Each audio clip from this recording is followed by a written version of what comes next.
Allah kuzigame ububaho usimbataza ubumenyi mu mibereho abarundi twese dufite igishimo tukwakira iteka bena radio Allah kuzigame ububaho usimbataza ubumenyi mu mibereho abarundi twese. Assalamu alaikum wa rahmatullahi wa barakatuh. Kazina kanje nitwa Mwiteneza Amina, nkaba mvuki Makamba, nkaba nubatse ni Makamba nyene.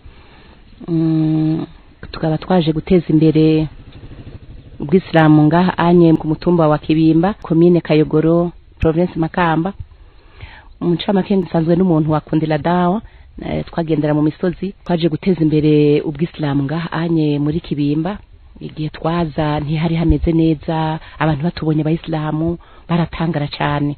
Ni mu nyuma rero bagiye baratubona ko tumeze neza, twifata neza.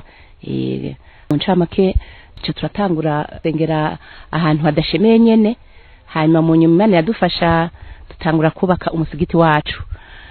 Mu bintu vyerekeye iterambere naho ngira murabona twatanguye kurima kijambere, twigishijwe na Simaul, twaragiye kwiga ingene biteza imbere ngene barima kijambere.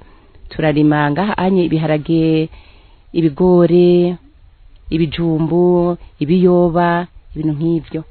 Mu ncamake turiteza imbere kandi turagira ibintu vy'ubworozi. Twari yungunganije turakotiza duhera duke duke, urazi ari bantu ntaho nikora, twaziganya amahera make make. Mu bayisilamu turi abayisilamu mu miryango 50, bifise impene 6 n'abagazi 2. Ntitwateje imbere abayisilamu bonyene mu ncamake.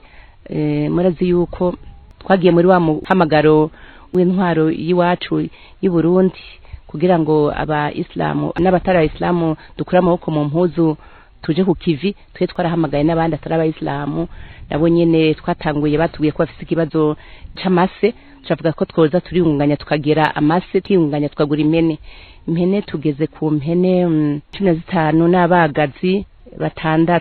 Turi abayisilamu n'abayisilamu 35. Urumva yuko turika turagerageza aho uko tumeze kose.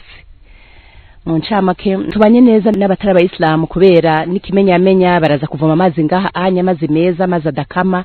Ni iterambere ryiza cyane, bararikunze cyane. Tubanye neza mu isanzwe n'aba abantu baha hantu.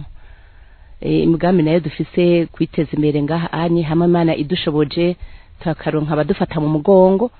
Twifuza yuko tuzokubaka ishure y'imyuga na hafidh Quran, hanyuma na centre de santé ngaha anye kubera ntari kure kwa muganga mu isanzwe. Niyo nyifuza nyamukuru twebwe dufise ngaha anye. Hanyuma tukaba dushimiye Bena yaratufashe mu mugongo uyu mwaka, iraturungikira bibagwa, natwe ntiyatwibagiye, bahaye commune Kayogoro, natwe bategeza kuca baduha natwe. Tukaba tubashimiye, Imana ibahezagire. Hanyuma ndabashimiye, nongeye kubashimira imwive ku mutima. Nejo nitwabajya kara twabatumira ntimuze murihe kuza kuturaba. Assalamu alaikum wa rahmatullahi wa barakatuh. Abarundi twese dufite igishimo. Radio Bena, ijwi ry'iterambere n'ubumenyi.